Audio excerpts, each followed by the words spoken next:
Don't take your family. They're low class. Not on my level. She said it with a smile, sugar-laced poison. My sister, Vanessa. Draped in designer, wrapped in delusion. A penthouse Barbie, with a champagne sneer. The Christmas party was her domain. All-white decor, imported flowers, and a guest list curated like a trophy shelf. And she wanted me to leave my real family behind.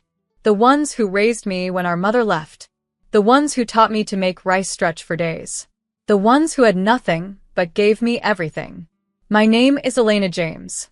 And from wherever you're watching this, stay with me. Have you ever been told to be ashamed of the people who built your bones? I brought them anyway. All of them. My dad in his worn-out jacket. My stepmom in Payless flats. Even little Benny with his chipped tooth and stained sweatshirt. We walked into that marble ballroom like royalty. Heads turned. Vanessa's smile tightened like a corset. Wow, she said through gritted teeth, pulling me aside. This was supposed to be elegant. I didn't blink. They're elegant. You just forgot what grace looks like without a price tag. Dinner was served. Small talk buzzed like a mosquito swarm. Vanessa raised her glass. A toast, she said, to family. The ones who know how to dress. She stared directly at Dad's old flannel. Laughter rippled, cruel, soft, weaponized. I stood, tapped my glass.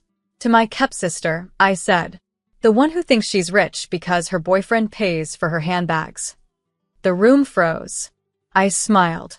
And, by the way, I'll be cutting off the Amex. No more spa days, no more rent. Merry Christmas. Her face drained like melting ice. Every smile in that room vanished. Even the candles flickered like they didn't want to be part of it. Vanessa blinked like she'd been slapped. But I hadn't even raised my hand. Just my voice. And the truth did all the hitting. "W, what are you talking about?" she stammered. The whole room watched. Forks paused. Conversations died. Her champagne flute trembled in her hand. I walked around the table slowly. You've been living off me for 2 years, Vanessa. I paid for your Cartier bracelet, your Miami girls trip, even that dress you're standing in. You know, the one you said was custom? I pulled the receipt from my clutch and laid it on the table. Neiman Marcus. My name. $3,250. Paid in full. She turned to Chase, her so-called boyfriend. The one with too much hair gel and too little backbone. Baby, she's twisting things. But he looked at her with new eyes. Eyes that suddenly saw the unpaid credit card bill on his kitchen counter. Eyes that noticed her stories never quite added up. My family sat silent. Not embarrassed, but confused. My dad leaned over to me, whispered, "You didn't have to do this." I looked him in the eye. I did. She humiliated you in front of strangers. I won't let her pretend anymore. Vanessa laughed, brittle, high-pitched, desperate. She's just mad because I've always been the pretty one, the successful one. I smiled. Tell them what you do, Vanessa. I'll wait. She opened her mouth, closed it. Because what could she say? That she posted affiliate links on Instagram and called herself an entrepreneur? That she hadn't paid rent since March? I turned to the crowd. I own a startup with 45 employees. Built from scratch. Self-funded. And yes, I brought my low-class family tonight. Because they never pretended to be better than they are. Silence again. But this time, heavy. Honest. Vanessa's illusion cracked in front of everyone. And for the first time in her curated life, she had nothing to hide behind. No filters. No lies. No me footing the bill. The crown she built out of borrowed money and other people's pride was crumbling right on her perfect little head. She stormed off. Not to cry. Vanessa doesn't cry in public.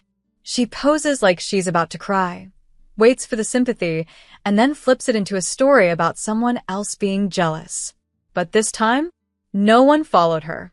I gave her a few minutes, then walked into the guest bathroom, where she was hunched over the marble sink, fixing her lipstick like war paint. "You ruined my night," she hissed. "No," I said, closing the door behind me. "I ended your performance." She spun around. "You think this makes you powerful?" humiliating me in front of my friends. I leaned against the door. You humiliated Dad. You humiliated everyone who loved you before your fake followers and free PR packages. I'm not here for revenge, Vanessa. I'm here for reality. She scoffed. You wouldn't have anything if it wasn't for me. I introduced you to that investor, remember? I put you in the room. I stepped closer. You put me in a room. But I built it. You wouldn't even know where to start without someone handing you the floor plan. Her hand trembled as she reapplied lip gloss she could no longer afford.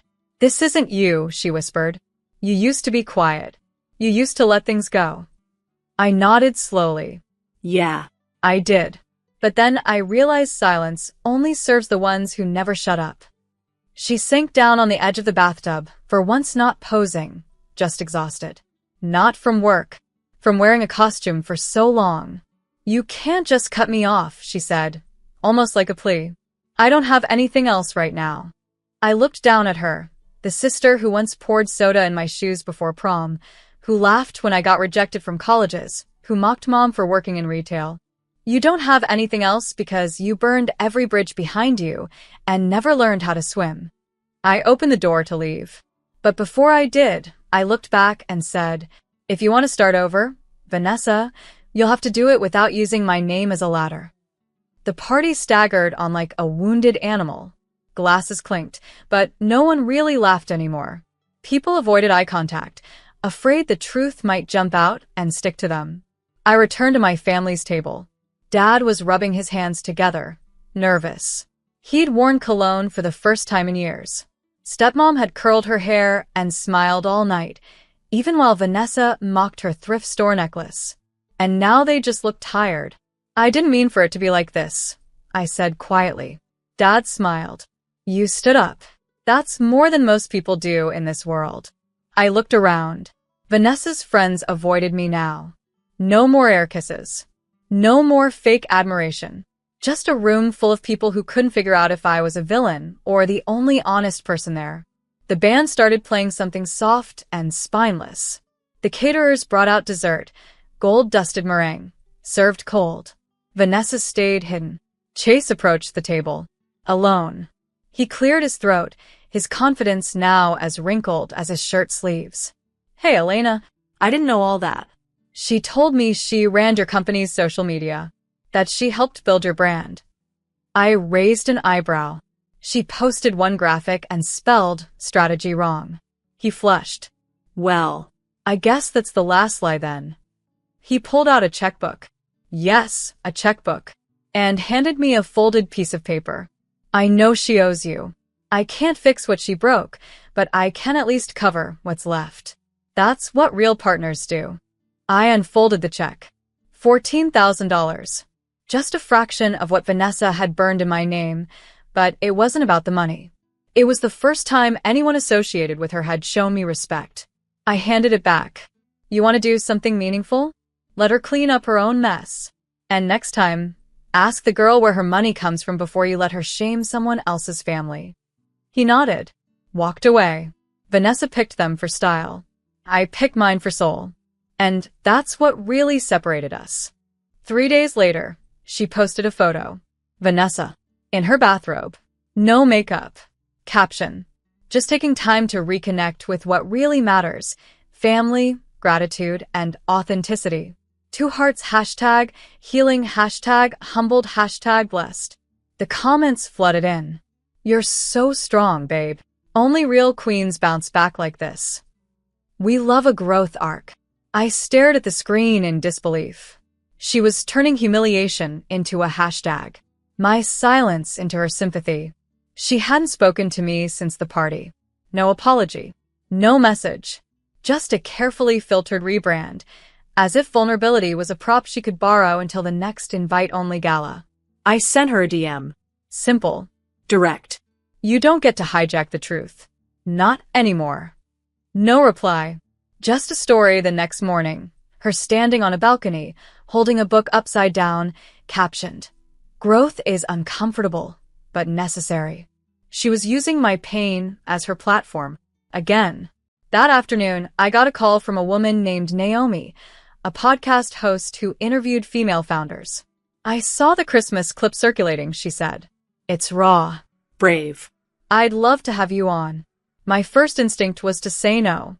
But then I thought about every girl who'd ever been told to hide her roots, to shrink in the shadow of someone else's performance. So, I said yes. And when we recorded, I told it all. Not the version Vanessa liked to sell, But the real one. about growing up in a tiny apartment while my sister lived with our mom's wealthy second husband.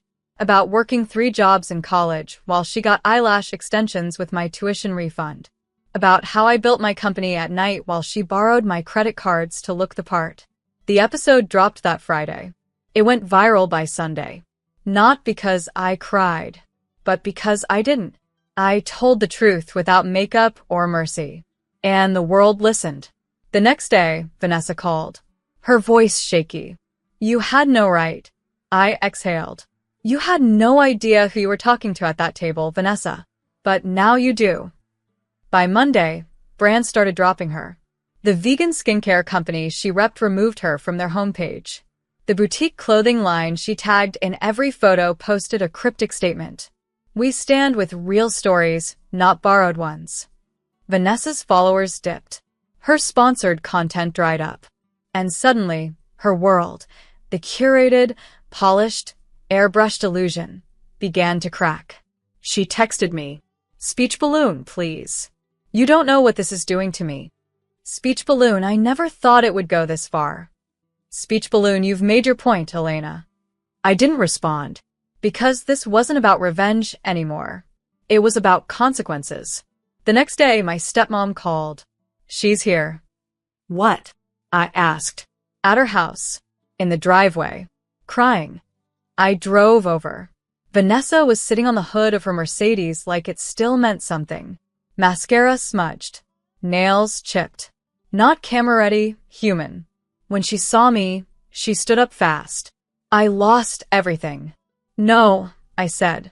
You lost access. She looked around, like the trees might defend her. I didn't mean for this to spiral. I liked being someone. You were someone, I said. But you kept trading her in for someone shinier. She swallowed hard. You don't know what it's like. To feel like you have to prove you belong somewhere. Anywhere. I stepped closer. I do know. I just never lied to get there. She exhaled, shaky. Are you going to let this keep going? I crossed my arms. I didn't create this storm, Vanessa. I just stopped holding up your umbrella. She leaned back against the car, small now. Almost quiet. I need help, she whispered. Not entitled. Not strategic. Just a girl with nothing left to fake. I looked at her. Really looked. She wasn't wearing armor anymore. And maybe that's where healing finally begins. But not yet. Not before she owned every piece of what she broke. A week passed. No posts. No filters. Just digital silence where Vanessa used to parade. Then one morning, a courier dropped off a pale blue envelope at my office. Handwritten. No stamps. Just my name. Inside was a letter. Pen on paper. Not typed. Not ghostwritten. Real. Elena, I don't deserve your time. But I need your understanding. I spent my whole life trying to outrun the girl I used to be. The one who watched mom pick me over you. Who wore guilt like diamonds. Who only felt safe when someone else was beneath her. You never were beneath me. You were ahead. And I hated you for it. I used your kindness. I built my image on the bones of your silence. And still you showed up. You brought our family into that room. And brought me face to face with the truth. I'm sorry. Not because I got caught, but because I finally saw myself through your eyes. If there's a path back from this, I'll walk it. But only if I build it myself. No signature. Just a folded photo tucked inside, me and her as kids, grinning in matching red sweaters, before money ever mattered. That evening, I read the letter aloud at dinner with Dad and Stepmom. They sat still, absorbing every word like it came with weight. I don't know what to do, I said, voice low. Stepmom nodded. You don't have to do anything. Not yet. Just let her walk her talk. And that's exactly what I did. The next day, Vanessa started volunteering at a local shelter. No cameras. No captions. Just work. Quiet. Heavy. Honest. A month later, I got a notification. She tagged me in a post. Black screen. White text. Sometimes the most expensive thing you lose is the version of yourself that wasn't real. Thank you, Elena, for making me face her. I stared at it for a long time. Not because I needed her thanks, but because I finally saw my sister, not her shadow. And this time, she wasn't posing. She was standing. Spring came slow that year, but when it did, it felt earned, like everything blooming had survived a storm. Vanessa showed up at my office unannounced. No makeup, no designer labels, just jeans, an oversized sweater, and a look I hadn't seen in years, humility without shame. I didn't come to ask for anything, she said. I just wanted to say it in person. I nodded. Say it then. She exhaled. I'm sorry I turned your love into a ladder. I'm sorry I used your silence as a stage. And I'm sorry for calling our family low class when they've shown more grace than I ever have. She didn't cry. She didn't expect forgiveness. She just stood there, waiting. I motioned to the chair across from me. She sat down. You've changed, I said. She gave a sad smile. Losing everything has a way of doing that. I tapped my pen against my notebook. Good. Keep losing the things that were never really yours to begin with. She nodded. I am. Every day. That afternoon, I took her to Dad's place. No announcement. No drama. Just showed up with her like she was finally home. He opened the door, saw her, and paused. She whispered, I know I hurt you. I don't expect anything. I just needed you to know I finally see you. He opened the door wider. She stepped in. No one cried. No speeches. Just the sound of healing starting slow and quiet. Weeks later, I watched her from across the street, hair pulled back, laughing with kids outside a community center. Not performing. Not pretending. Just present. And me? I stopped apologizing for outgrowing people who expected me to shrink. I stopped carrying the weight of her masks. I started living without waiting for a stage to prove I belonged. Because I never needed a platform. Just a spine. And when I found it, everything changed. The girl she mocked for having a low-class family turned out to be the one who never needed anyone's borrowed crown. She found her own.